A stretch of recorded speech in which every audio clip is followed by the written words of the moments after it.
Guys warm welcome to all of an Farasta Academy. और हम पढ़ रहे हैं क्लास 10 साइंस का चैप्टर नंबर 5 तत्वों का आवर्त वर्गीकरण, जिसका आज है लेक्चर नंबर 5, जो कि इस चैप्टर का लास्ट लेक्चर है। और केमिस्ट्री हमारा का भी लास्ट लेक्चर है, क्योंकि केमिस्ट्री 5 चैप्टर हैं 10th क्लास की बुक में, वो फिनिश आज आपके होने वाले हैं। और सारे हमने केमिस्ट्री के चैप्टर आपको करा दिए हैं। सारे नोट्स टेलीग्राम ग्रुप में हैं, प्लेलिस्ट आपको डिस्क्रिप्शन में मिल जाएगी, सारे चैप्टर्स के वीडियोस उसमें हैं, तो सारे देख लीजिए अगर अभी तक आपने नहीं देखे हैं, ठीक है। और अगर आप ईमानदारी से सारी वीडियो देख लेते हैं 1 बाय 1, साथ में नोट्स और बनाते हैं खुद से, तो उम्मीद करता हूँ आप 95 प्लस स्कोर बड़े आराम से आप कर पाओगे, ठीक है। तो स्टार्ट करते हैं वीडियो। तो आज का जो वीडियो है इसमें हम क्वेश्चन आंसर करने वाले हैं इस चैप्टर के। वैसे तो इस वीडियो की कोई खास नीड नहीं है, क्योंकि हम सारे क्वेश्चन आंसर लगभग तभी कवर कर चुके होते हैं जब टॉपिक में हमारे हो जाते हैं। लेकिन फिर भी हम इस वीडियो को बनाते हैं जिससे आपको पता चल सके कि किताब में जो क्वेश्चन आंसर हैं और जो टॉपिक हमने पढ़े हैं वो एक दूसरे को कैसे से रिलेट करते हैं, ठीक है। कैसे क्वेश्चन हम जो दे रखे हैं उनको समझेंगे और उनके आंसर दे पाएंगे किताब से, ठीक है। तो स्टार्ट करते हैं भाई, पहला क्वेश्चन देखते हैं। तो उसके लिए आप एक काम कीजिए, NCERT बुक अपनी ढूंढ लीजिए, ठीक है, निकाल लीजिए। मैं भी क्वेश्चन देख लेता हूँ, ठीक है। तो पेज नंबर 91 आप अपनी NCERT बुक में देखिए। तो उस पर पहला क्वेश्चन है बेटा, क्या डॉवे राइनर के त्रिक न्यूलैंड के स्तंभ में भी पाए जाते हैं? तुलना करके पता कीजिए। हाँ बेटा, रे और गा स्तंभ में पाए जाते हैं, ये मैं आपको बता चुका हूँ। और आपको ये खुद काम करना है, दोनों को ढूंढना है, दोनों नोट्स में ये दोनों चीज़ें हैं, ठीक है।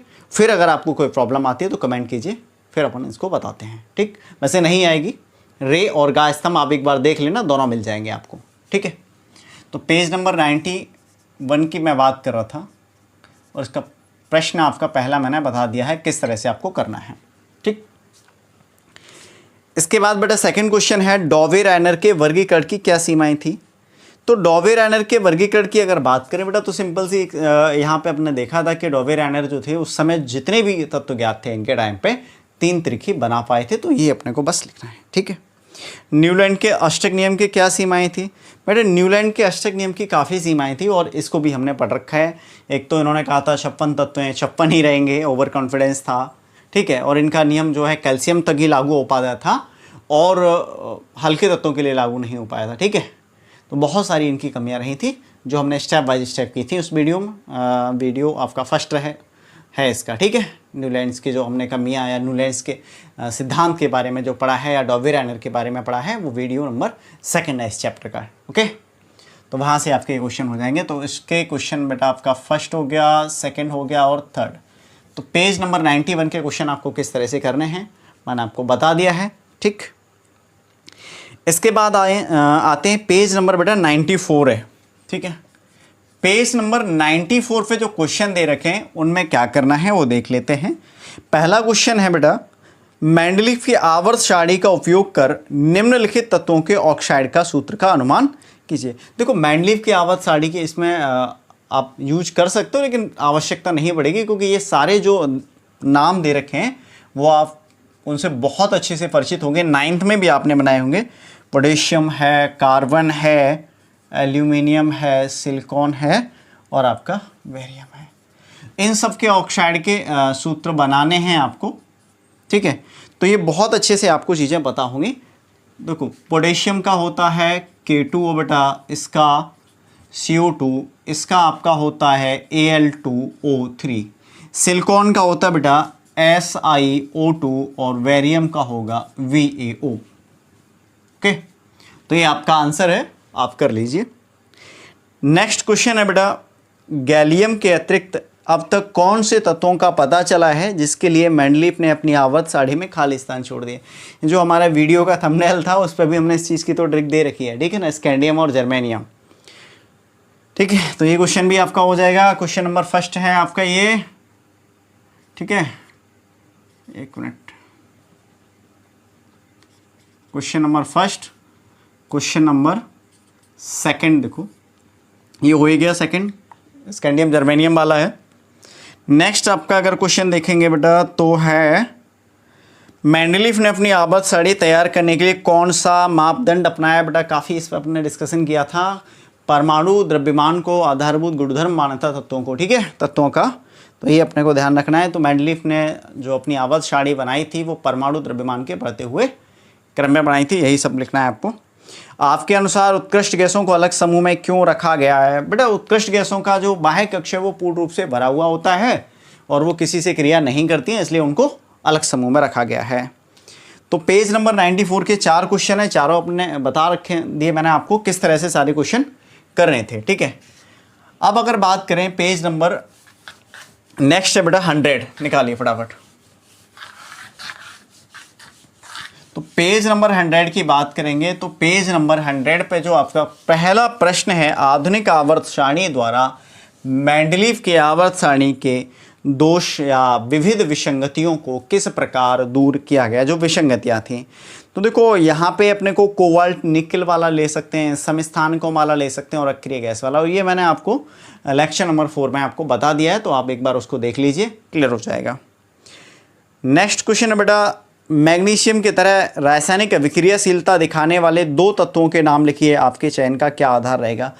देखो मैग्नीशियम की तरह रासायनिक अभिक्रियाशीलता वाले 2 तत्व, तो सबसे पहले हमें इसमें आधुनिक आवर्त सारणी का यूज करना होगा। तो मैग्नीशियम कौन से वर्ग में आता है बेटा? दूसरे वर्ग में आता है, क्योंकि मैग्नीशियम का परमाणु क्रमांक जो है वो 12 होता है, 282, तो ये दूसरे वर्ग में आता है। तो दूसरे वर्ग के जो तत्व हैं बेटा, मागे, कार, स्कूटर, बाप, राजी, उसमें से आप लिख सकते हो। ये चीज़ें मैंने आपको वहाँ भी बताई थी, तो ये खुद कर रहे हैं आपको।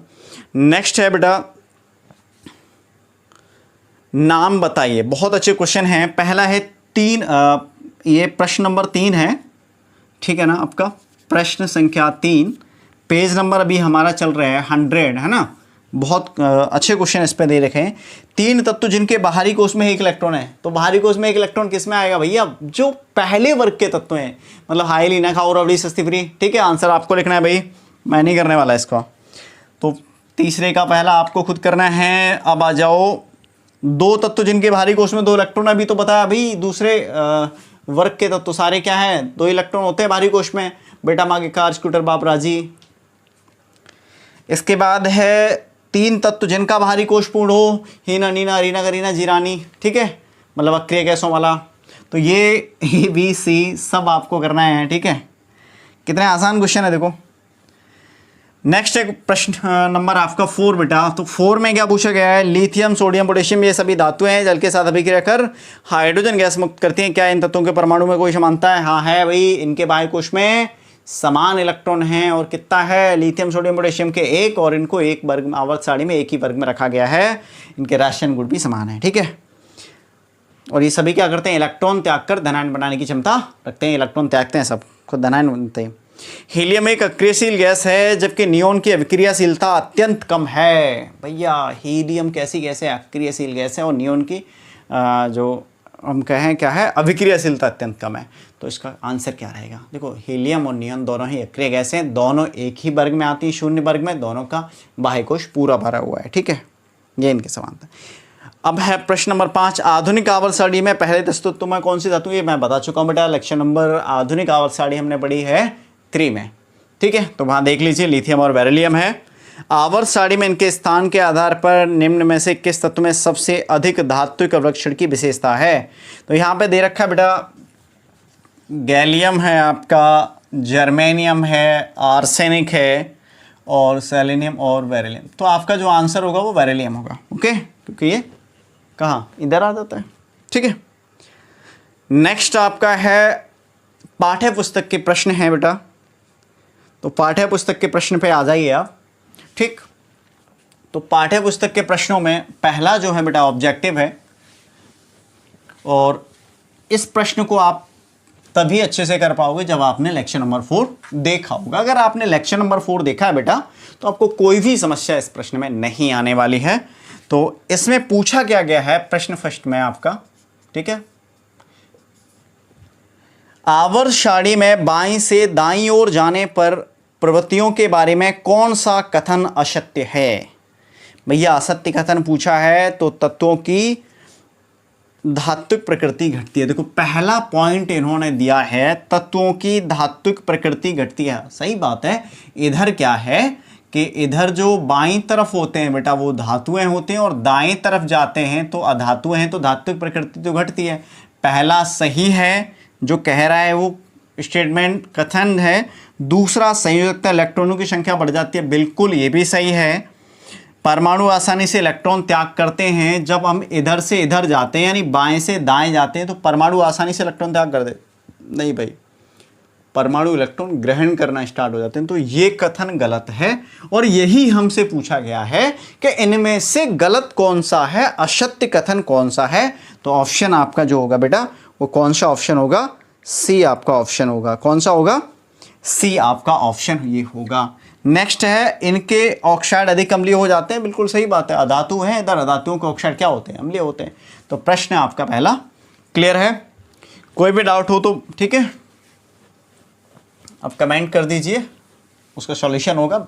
मुझे नहीं लगता, अगर बेटा आपने रेगुलर वीडियो अगर आप देख रहे हो हमारा, तो आपको कोई भी डाउट रहेगा। और आपका जो है जो साइंस का पेपर है बहुत ज़बरदस्त होने वाला है। आप अनसॉल्व उठा के देख लीजिए, जो भी मैंने पढ़ाया है आपको एक भी प्रश्न उससे बाहर नहीं आया होगा, ठीक है।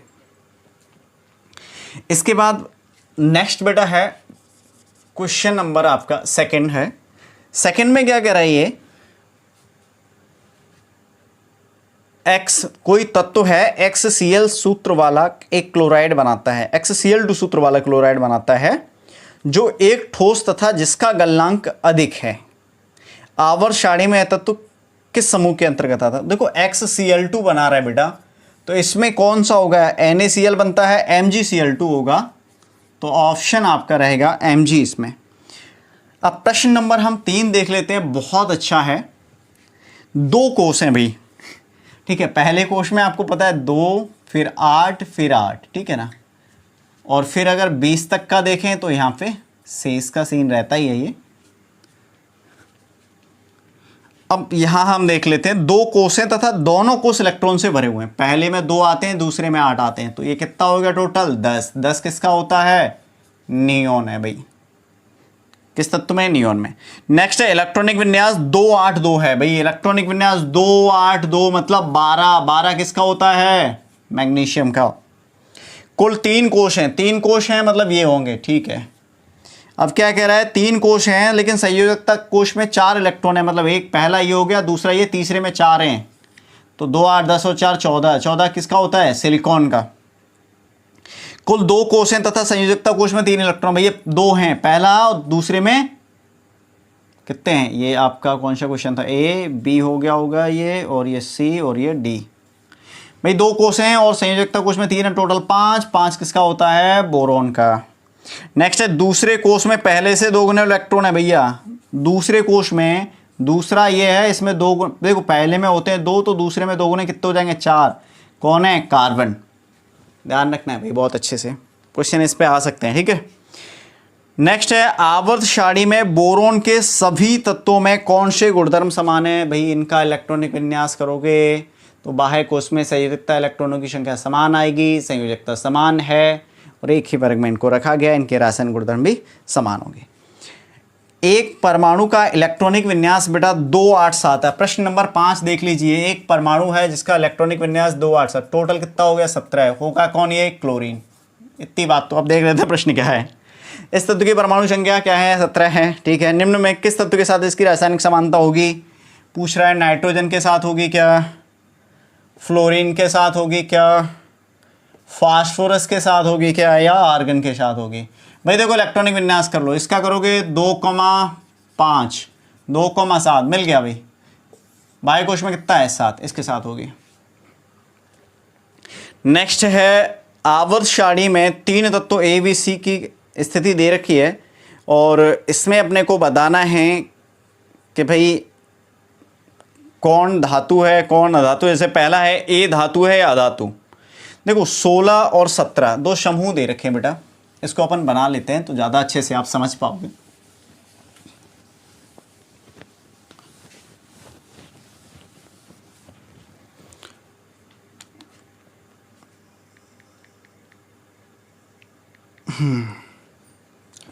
सोलह और ये 17, ठीक है। ये खाली है, ये 2-3 खाली हैं, और ये बी है आपका, और 17 में ये खाली है, यहाँ ए है, फिर ये खाली है, ये सी है। ए अधातु है या ए धातु है या अधातु? पहला ये क्वेश्चन नंबर बेटा है आपका 6। पहला पूछा गया है ए धातु है, जैसे ए धातु है या अधातु। आप खुद बता दोगे बेटा ए धातु है। 17वें समूह में भैया धातु तो आता नहीं है, क्या आता है? अधातु। तो ए क्या होगा? अधातु होगा। बी आपका कह रहा है ए की अपेक्षा सी अधिक अभिक्रियाशील है या कम? ए ज़्यादा अभिक्रियाशील है या सी, यानी इन दोनों में से कौन अधिक अभिक्रियाशील होगा? तो बेटा इन दोनों में से जो अभिक्रियाशील होगा वो ए होगा, ठीक है, क्योंकि ऊपर से जब नीचे आते हैं तो अभिक्रियाशीलता घटती है। सी का साइज बी से बड़ा होगा या छोटा, यानी इसका साइज बड़ा है या इसका, ठीक है। तो ये कह रहा है सी का साइज बी से बड़ा है या छोटा। बेटा देखो बाएं से जब दाएं जाते हैं तो साइज घटता है, ऊपर से नीचे आने पर बढ़ता है, तो सी का साइज जो होगा वो क्या होगा? छोटा होगा। तत्व एक किस प्रकार के आयन बनाएगा, धनायन या ऋणायन? बेटा सिंपल सी बात है, यहाँ पे ये ऋणायन बनाएगा, 17वें वर्ग का 1 इलेक्ट्रॉन ग्रहण करेगा और क्या बनाएगा? ऋणायन बनाएगा। नेक्स्ट प्रश्न है आपका 7वां। नाइट्रोजन तथा फास्फोरस आवर्त सारणी के समूह 15 के तत्व हैं। इन दोनों तत्वों का इलेक्ट्रॉनिक विन्यास लिखिए। इनमें से कौन सा तत्व अधिक ऋण विद्युती होगा? देखो ऋण विद्युती की बात करें या विद्युत ऋणात्मकता की, तो ऊपर से नीचे आने पर विद्युत ऋणात्मकता जो है वो घटती है, ठीक है। नाइट्रोजन ऊपर आ रहा है, फास्फोरस नीचे आ रहा है, तो अधिक विद्युत ऋणी जो होगा वो क्या होगा? नाइट्रोजन होगा, ओके। अब इलेक्ट्रॉनिक विन्यास की बात रही तो वो भाई आप लोग कर ही देते हैं, 2,5, 2,8,5। क्लियर?